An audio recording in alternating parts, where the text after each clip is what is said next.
अस्सलामुअलैकुम वरहमतुल्लाहि वबरकातुहू। हादिया मैगज़ीन के लिए एक बहन सवाल पूछती हैं। बहन कहती हैं, मैं 11वीं जमात की तालिबा हूँ। मेरे वालिद और मेरे भाई बहुत सख्त मिजाज हैं। मेरे वालिद कहते हैं कि अगर मेरी कोई शिकायत आ जाए तो मुझे तालीम से छुड़वा देंगे, मगर मैं आगे पढ़ना चाहती हूँ। मेरे वालिद सख्त दीनी मिजाज इंसान हैं। वो हमारे घर में किसी को आने की इजाज़त नहीं देते, जिसकी वजह से मेरे कजिन्स मुझे मोबाइल में राब्ता करने की कोशिश करते हैं, मुझे कॉल या मैसेजेस करते हैं, जिसको मैंने उनको कई मर्तबा मना कर दिया है।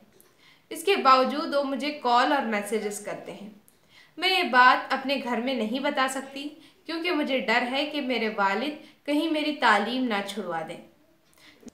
अस्सलामुअलैकुम वरहमतुल्लाहि वबरकातुहू। यहाँ हमारे पास एक सवाल मुआशरती उलझन के हवाले से एक बच्ची ने पूछा है कि मेरे पास मैं कॉलेज जाती हूँ, पढ़ना चाहती हूँ, और चूँकि मेरे वालिद मोहतरम बहुत ज़्यादा स्ट्रिक्ट हैं, बहुत सख्त उनके रूल्स हैं, और इन रूल्स की वजह से वो खौफ खाती है अपने वालिद से कि वो किस तरह से अपनी बात उनके सामने रखे। कोई एक स्कूल के दरमियान में कोई लड़का उसे तंग करता है, या उसका कज़िन जो है वो उससे पेंगे बढ़ाना चाहता है और वो चाहती है कि इससे बाज रखे। अगर वो इसकी शिकायत अपने वालिद से करती है तो गोया कि उसके वालिद जो है उसकी तालीम छुड़वा देंगे और उसी पर शक करने लगेंगे। मुअज़्ज़ज़ नाज़रीन और सामीन, ये सवाल मुस्तकिल हमारे पास हादिया की मुआशरती उलझन में बच्चियों की तरफ से आ रहा है कि बच्चों और वालिदैन के दरमियान एक हेल्दी रिलेशन, एतमाद का रिश्ता और बच्चियों को बहुत ज़्यादा मोहब्बत के साथ उनकी बात सुनना, उनके मसाइल को हल करने में कहीं ना कहीं कोताही वालिदैन की जानिब से पाई जाती है। वालिदैन बच्चों के साथ इस तरह का रवैया रवा रखें कि वो बच्चे बिला खौफ व ख़तर अपने वालिद साहब से, अपनी वालिदा से, जिनसे वो कंफर्ट महसूस करती हों, उनसे अपने मसाइल वो शेयर कर सकें। अगर इस तरह से बच्चों को महरमात की लिस्ट ज़रूर पढ़ाएं कि वो अपने कज़िन से दूरी बनाएं, वो कज़िन से राब्ते में ना रहें, और वो इज़्ज़त का ख्याल रखें और ना महरम से मुलाकातें ना करें, ये रूल्स समझाने चाहिए। लेकिन इन रूल्स को समझाने का ये तरीक़ा हरगिज़ ना हो कि बच्चों को ये कहा जाए कि अगर ये कोई शिकायत तुम्हारी आती हो तो हम तुम्हारी तालीम रुकवा देंगे, या फिर हम तुम्हें पढ़ने से रोक देंगे और उन्हीं पर अदम एतमाद किया जाए। अगर ये रवैया वालिदैन की तरफ से आए तो क्या होता है? होता ये है कि बच्चों को जब वालिदैन उनके एतमाद नहीं करते तो फिर वो दोनों से कंपनसेट कर लेते हैं। जो लड़का उनको तंग कर रहा है या जो कज़िन उनसे पेंगे बढ़ा रहा है, तो बहुत डैशिंग हालत में वो इनकार नहीं कर पाती हैं, बल्कि वो कंपनसेट कर लेती हैं कि ठीक है, ब्लैकमेल हो जाती हैं एक तरह से, क्योंकि वो समझती हैं कि अगर ये शिकायत मेरी वालिदैन के पास जाएगी तो मेरे भाई और मेरे जो वालिद हैं वो मेरी तालीम रुकवा देंगे और मुझ पर सख्ती बरतेंगे। तो इसलिए वो ये कोशिश करती हैं और उसमें अपने आप को मुजरिम समझती हैं। ये मुजरिम समझना और मतलब ख़ुद अजियती का शिकार होकर भी इजहार ना करना, ख़ुद को अजियत में रखना, ये बच्चियों की तरफ से उस वक्त वाक़ई होता है जब उनको घर में एतमाद की राह उनके लिए हमवार नहीं होती, उनके वालिदैन उनकी मजबूरी और परेशानी को नहीं समझते, और वो ये समझती हैं कि अगर मैंने कोई मतलब मुझसे कोई गलती हो गई है तो वालिदैन का रवैया बहुत सख्त होगा। सख्तियाँ कभी भी किसी बंदे को उसूल पर पाबंद नहीं रखती हैं। अगर हम उन्हें चाहते हैं कि उन्हें जो है महरमात के नामहरम फ़र्द से दूर रखें, तो उन्हें सूरह निसा पढ़ाने की कोशिश करें, घर में कुरान मजीद की उन आयतों को पढ़ाएं और समझाने की कोशिश करें। उन्हें लॉजिकल बताएं कि क्यों हम पढ़ाई के दौरान आपके कज़िन से और इनसे राब्ते और इनसे गुफ्तगू और कॉमन तर्ज रहना ये कोई पाबंदी नहीं है, बल्कि अल्लाह रब्बुल आलमीन का हुक्म है, और इस पर उन्हें पाबंद नहीं करें, समझाएं। अब वो ख़ुद से पाबंद हों, ख़ुद से महसूस करें कि ये मेरी रिस्पॉन्सिबिलिटी है। कुछ रूल्स वज़ा करें जो लड़के और लड़कियों दोनों के लिए हों। जैसे लड़कों से कहें कि किसी खातून की तरफ निगाह उठा कर ना देखें, किसी पर फप्तियाँ ना कसें। इसी तरह लड़कियों से भी कहें कि ये रूल सबके लिए कॉमन है घर में, कि आपके भी राब्ते किसी कज़िन से ना हों, उनसे बहुत ज़्यादा फ्री ना हों, उनके करीब ना जाएं, चैटिंग वगैरह ना करें, या ओपननेस जो आप चाहते हैं ये एक रूल की हैसियत से घर में इंट्रोड्यूस करवाया जाए, ना कि पाबंदी की हैसियत से।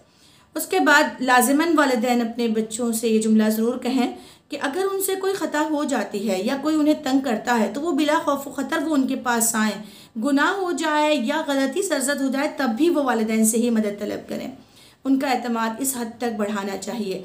इस हद तक बच्चियों को समझाने की ज़रूरत है कि वो अपने वालिदैन को ही अपना वाहिद किला और तहफ़्फ़ुज़ की जगह समझें। अगर वालिदैन को तहफ़्फ़ुज़ की जगह ना समझें, उनसे खौफ खाने लगे, वालिद से डरने लगे या भाई से खौफ खाने लगे, तो यकीन मानिए ये बच्चियाँ गैरों पर ट्रस्ट करने लगती हैं, उनके साथ कंपनसेट करती हैं और मामलात को दबाने की कोशिश करती हैं और फिर जो उनके मतालबात होते हैं वो पूरी करती चली जाती हैं।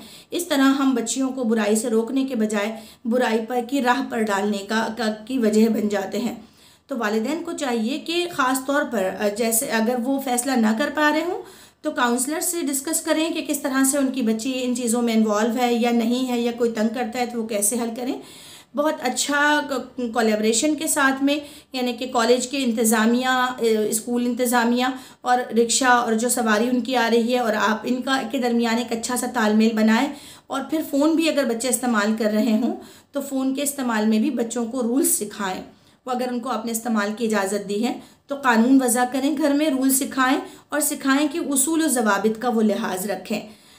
इस तरह से हम बच्चों के दरमियान एक अच्छा हेल्दी रिलेशन बना सकते हैं। पाबंदियों को डर और खौफ की तरह इख्तियार करना, की तरह इंट्रोड्यूस करवाना, मुतारिफ़ करवाना और फिर इसी तरह से बच्चों को पाबंद करना, ये मसले का हल नहीं है। उनको ज़माने की ऊंच नीच समझाना, ज़माने के तकाज़े समझाना, अपने उसूल से कॉम्प्रोमाइज़ ना करने का सलीक़ा सिखाना और ये बताना कि ये उसूल और ज़वाबित के साथ आप पढ़ सकती हैं, रह सकती हैं और इनमें कोई मसाइल हों तो आप हमसे रब्ता करें, हम इसका बेहतर हल निकालेंगे और उसमें बेहतर हल निकालने की कोशिश की जाएगी। छोटी सी बात पर बच्चियों के वालिदैन भी बहुत तेज़ रिएक्शन करते हैं। अगर मिसाल के तौर पर किसी लड़के ने कोई मैसेज कर दिया तो पूरा घर जो है पैनिक हो जाता है। फिर उसके बाद वालिद की तरफ से भी और वालिदा की तरफ से भी बहुत ज़्यादा फ़िक्रमंदी का इजहार होता है। इस तरह से ये इम्प्रैक्टिकल चीज़ बच्चियों को कॉन्शियस बना देती है और वो अपने किरदार को किस तरह प्ले करें, उनका किरदार क्या हो, वो जज नहीं कर पाते हैं, एडजस्ट नहीं हो पाते हैं। वो ख़ुद को मुजरिम समझने लगते हैं, हर किस्म अनहोनी और होनी पर वो मुजरिम समझने लगते हैं और एहसास गिल्ट में और एहसास गलती के एहसास और गुनाह के एहसास में वो मुस्तकिल अपना वक्त गुजार देते हैं। इस तरह ओवर थिंकिंग उनमें हो जाती है, फ्रस्ट्रेशन आ जाता है और लोग उन पर एतमाद ना कर रहे हों, ये एहसास उनकी शख्सियत को मजरूह कर देता है। इसी के साथ मैं रुख्सत लूँगी अपनी बात से कि हम अपने बच्चों के दरमियान बेहतर तालमेल बनाएं। ख़ता भी हो जाए तो उनको निकलने का मौका दीजिए, उनको अच्छे से मुशावरत करना सिखाइए कि वो मशवरा करें अपने मामलात में। और साथ ही ये कि वालिद का रवैया सख्त जारहाना या अदम एतमाद का ना हो बल्कि एतमाद का माहौल हो। याद रहें, हमारा सख्तियों भरा उठाया गया कदम बच्चियों को बुराई के रास्ते पर डालने की वजह बन जाता है। मैं अल्लाह रब्बुल आलमीन से दुआ करती हूँ कि अल्लाह ताला नस्लों की हिफाजत करने वाला हमें बनाए। इसी के साथ रुख्सत लेते हैं। आप मौशरती उलझन में अपने सवालात लिख भेजें, हम जवाब देते रहेंगे। अल्लाह हाफ़िज़।